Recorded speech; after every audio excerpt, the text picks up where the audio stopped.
आता शाळा सुरू होतील तर मुलांच्या डब्याला रोज काय द्यायचं?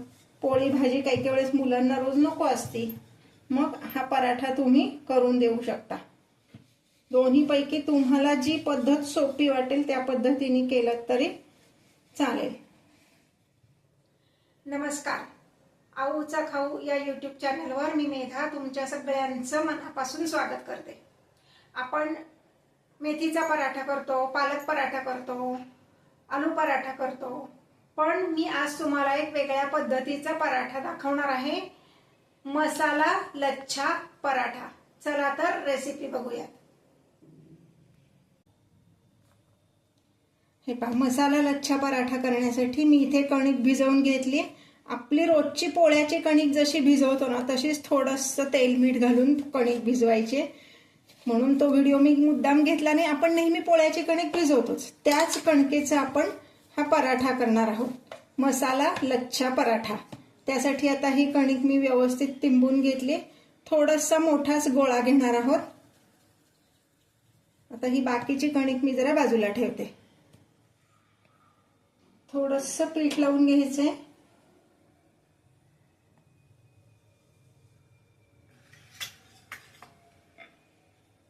आणि हे लाटून घ्यायचंय। एकीकडे मी गॅसवर तवा तापत ठेवलाय।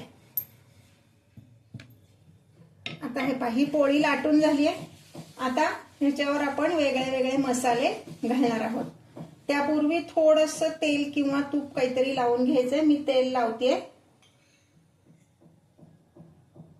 म्हणजे त्याचे जे पदर असतात ते व्यवस्थित सुटतात। लच्छा म्हणजे त्याचे जे पदर सुटतात त्याला लच्छा म्हणतात।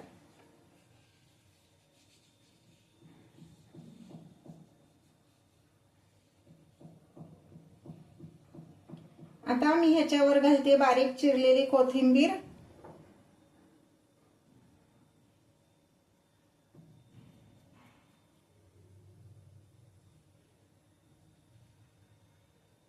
तुमच्या आवडीनुसार कमी जास्त घालू शकता, ह्याचं काही प्रमाण नाहीये। बारीक चिरलेला पुदिना घालणार आहे,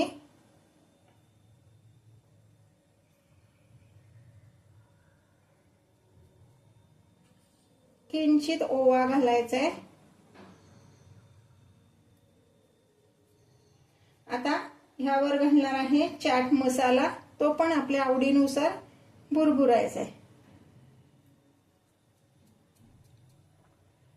थोडंसं लाल तिखट, तिखटाचं प्रमाण पण तुमच्या आवडीनुसार घ्या,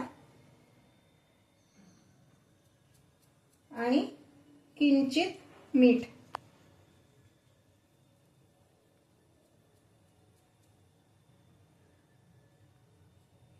थोडंसं हे सगळं असं हाताने आपण दाबून घ्यायचे, म्हणजे मग ते ह्याला व्यवस्थित चिकटतं आणि बाहेर येत नाही।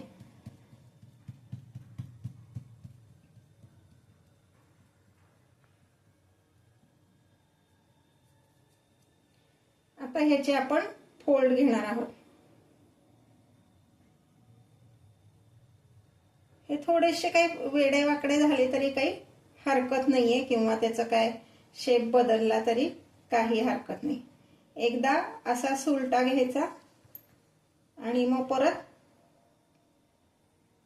असा उलटा घ्यायचा,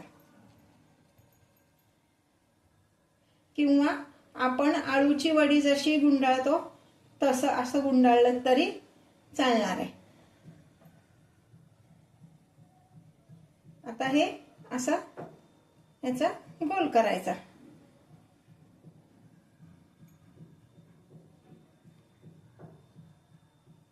असा हा गोल करायचा। इथे मात्र तो जिथे एंड आहे तिथे व्यवस्थित प्रेस करून तो बंद करायचा, या पद्धतीने। आणि आता पुन्हा खाली पीठ घालायचं, भरपूर पीठ घालायचं, आणि हा पराठा आपण लाटून घेणार आहोत। हा पराठा किंचित जाडसरच लाटायचा आहे, अति पातळ लाटायचा नाही। खूप पातळ लाटायला गेलात तर तो फाटेल।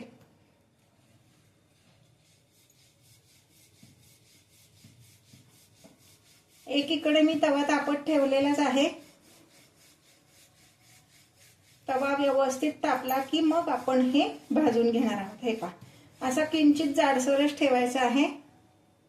आता शाळा सुरू होतील तर मुलांच्या डब्याला रोज काय द्यायचं, पोळी भाजी काही काही वेळेस मुलांना रोज नको असती, मग हा पराठा तुम्ही करून देऊ शकता। हे आता तवा तापलेला आहे, हे लाटून झालेलं आहे। मी आता हे भाजून घेते।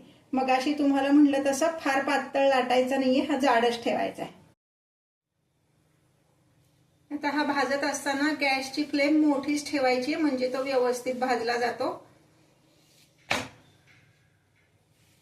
असं फिरवून सगळीकडनं व्यवस्थित भाजून घ्यायचं आहे। मी जे व्हिडिओज तुम्हाला दाखवते ते आवडत असतील तर लाईक आणि कमेंट करायला विसरू नका। हे आता हा दोन्ही बाजूनी शेकून झालाय। आता मी ह्याच्यावर तूप घालणार आहे, म्हणजे तो खमंग भाजला जाईल। तुम्हाला तूप नको असेल तर तुम्ही तेल लावलं तरी चालेल, तुमच्या आवडीनुसार।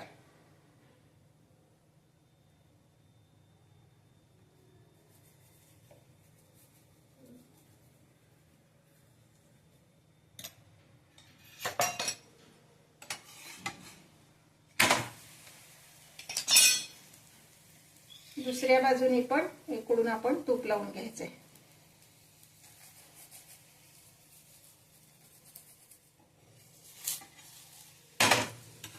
हे पहा, असं छान खरपूस होईपर्यंत हा भाजून घ्यायचा आहे। हे पहा, आता हा भाजून झालेला आहे। मी एका प्लेट मध्ये हा काढून घेते। आता मी पराठा लाटण्याची दुसरी एक पद्धत तुम्हाला दाखवते। थोडंसं पीठ लावून घेतलं ह्या गोळ्याला। तुम्हाला जी पद्धत आवडेल आणि जी सोपी वाटेल त्या पद्धतीने तुम्ही केलात तरी चालेल।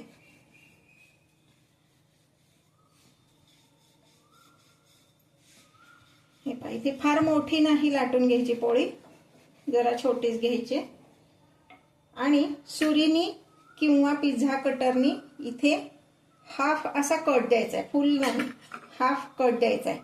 आणि आता ह्याच्यावर मी तेल लावून घेणार आहे।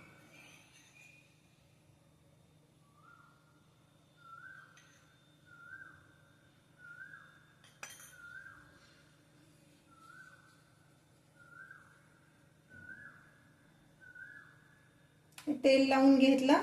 आता ह्याच्यावर घालणार आहोत बारीक चिरलेली कोथिंबीर,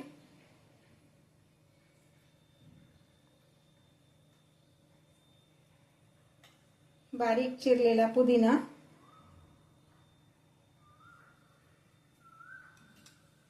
किंचित ओवा,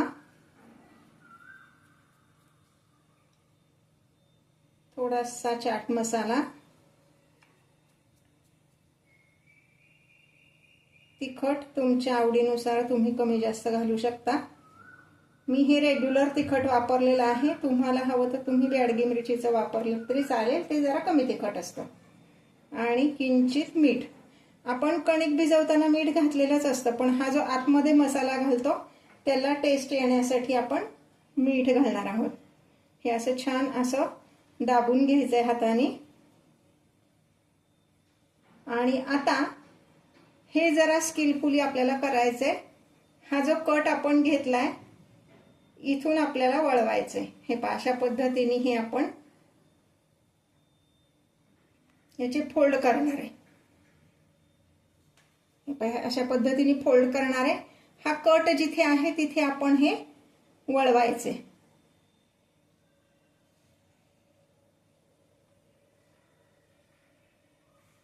मसाला बाहेर येणार नाही ह्याची काळजी घ्यायची। हे पहा, ह्या पद्धतीने आपण हे सगळं बंद करून घेतलं आणि आता ह्याचा आपण असा गोळा करणार आहे दाबून। आणि आता आपण हे लाटून घ्यायचंय। थोडंसं पीठ वरनं लावायचंय।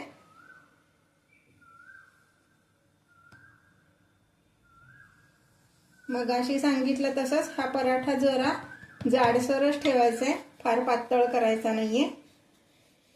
दोन्हीपैकी तुम्हाला जी पद्धत सोपी वाटेल त्या पद्धतीने केलं तरी चालेल। चाट मसाल्यामुळं अगदी छान चमचमीत असा हा तयार होतो। हे पाता हा लाटून झालाय, मी हा भाजून घेते। आता या बाजूने तेल लावून घेऊया। तेल तूप तुम्हाला जे काय हवं ते तुम्ही वापरू शकता. फक्त डब्यालाच नाही तर बऱ्याचदा सकाळच्या नाश्त्याला सुद्धा हा आपण करू शकतो. अगदी छान पोटभरीचा असा नाश्ता होतो.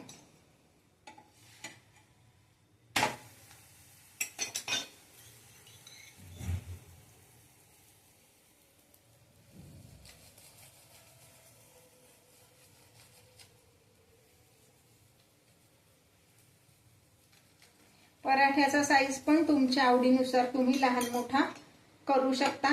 आता जो मी चाट मसाला घातलाय त्याऐवजी तुम्ही दुसरा कुठलाही मसाला त्यात घातलात तरी छान लागतो. अगदी तुम्ही पावभाजीचा मसाला जरी घातलात ना तरी खूप छान पराठा होतो हा. हे पहा दोन्ही बाजूनी असा खरपूस हा आपला भाजून झालेला आहे. आता मी हा एका ताटलीत काढून घेते. हे पहा हा आपला पराठा तयार आहे सर्विंगसाठी. घरात जर तुम्ही नाश्त्याला देणार असाल तर त्याच्याबरोबर असा एक लोण्याचा गोळा, बाकी दुसरं काहीही लागत नाही. आणि डब्यात देणार असाल तर सॉस किंवा लिंबाचं लोणचं काहीही देऊ शकता.